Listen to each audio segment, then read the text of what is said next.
we are outside, and the section of the garden that we're going to be in today is brand new. I just made it at the beginning of the season.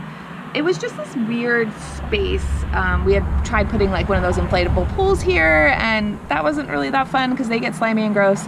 And then when I took that down, there was just dead grass. So I ended up digging up the perimeter of it, laying down some pavers that my dad was getting rid of, and then started planning what to put here. I was planting directly in the ground. The neighbors had just torn down a building on their property, so it felt really exposed. So that's when I decided to do the mammoth sunflowers and corn. Then I figured I would do pumpkins and then some melons. Being a brand new gardener, I didn't realize I was getting in way over my head, that I was gonna end up having too many vined things, and that they were gonna be fighting for space, fighting for soil, fighting for sun, and along with that, I was gonna have some issues. We have some powdery mildew happening in the garden. So this one actually is not as bad as some of the others that you'll see. And this started quite some time ago. This didn't happen overnight, but I hate to admit, I was just overwhelmed by my garden and I ignored it. And now I'm seeing that a lot of my leaves look like this, and I only have one pumpkin growing, and now I'm a little worried about it. So what I'm gonna do is we're going to clear out some of these leaves, and we're gonna pick that pumpkin. But we do have a pumpkin in there, so you see it? So I'm gonna kind of dig around in there and pull that guy out, and we'll see how he's doing.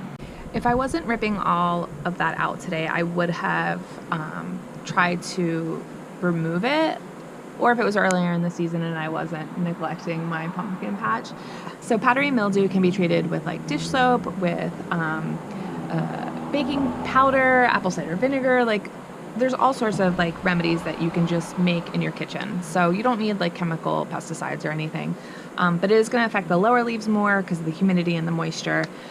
So if you can get to those, you can probably stop the spread. So one of my favorite things about having a garden is finding things randomly in your garden, like this little sunflower amongst mammoth sunflowers. I don't know where this came from, but I just found it and I think it's very cute. And as I clean out this area, I'm going to try and leave it. As you can see, we still have some sunflowers growing, so it's in good company. So I got the garden cleared out. I left 2 cantaloupes growing. I don't know if they'll survive, but it'd be cool if they did. I found some roly-polies and some squash bugs. Hopefully they will move on. They feed on, well, the roly-polies feed on like decaying matter, and there was a cantaloupe that was rotting and a watermelon. So here's the pumpkin. It looks okay. I can't tell if there's a hole in the bottom. It looks like there might be. I don't see any buggies coming out, so hopefully this is okay. Even if I don't get to eat it, it'd be cool to just have it on display for Halloween. And then I found this watermelon and cantaloupe. I was able to harvest some corn. And then here's the sunflower I found. As soon as I said I was going to be careful, I accidentally yanked it out of the ground, so bummer. So there's a lot of things about today's video that I really like. Mostly it's just the idea of saying like, hey, I made a bunch of mistakes, here they are, here's how to avoid them, here's what to do if they happen to you. Because that's really my goal with this channel, is just to show you the steps along the way from being a beginner gardener to becoming, you know, a not beginner gardener. I was going to say expert, but I don't know about that. There's definitely a lot of expert gardeners here on YouTube, and they have so much information to share, and it's really helpful, and I love it.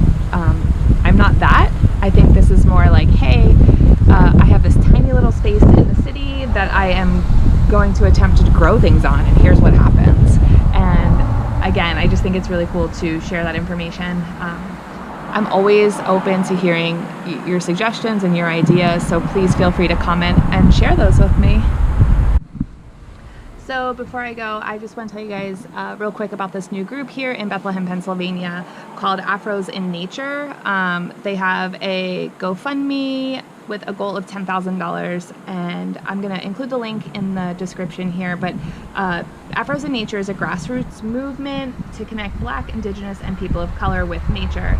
The mission is to plant seeds of safety in natural environments so that individuals of color, regardless of their gender identity, sexual orientation, creed, or economic status, can create self-sustaining lifestyles with love, support, and community.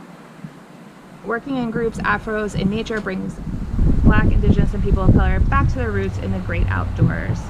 So again, I'm going to include the link to the GoFundMe in the comments. Donate 10, 20, 50 bucks if you can, whatever you can, even $1 to this group. And I will see you guys next time. Thank you for watching. Like, comment, subscribe, and I think that's it. Bye.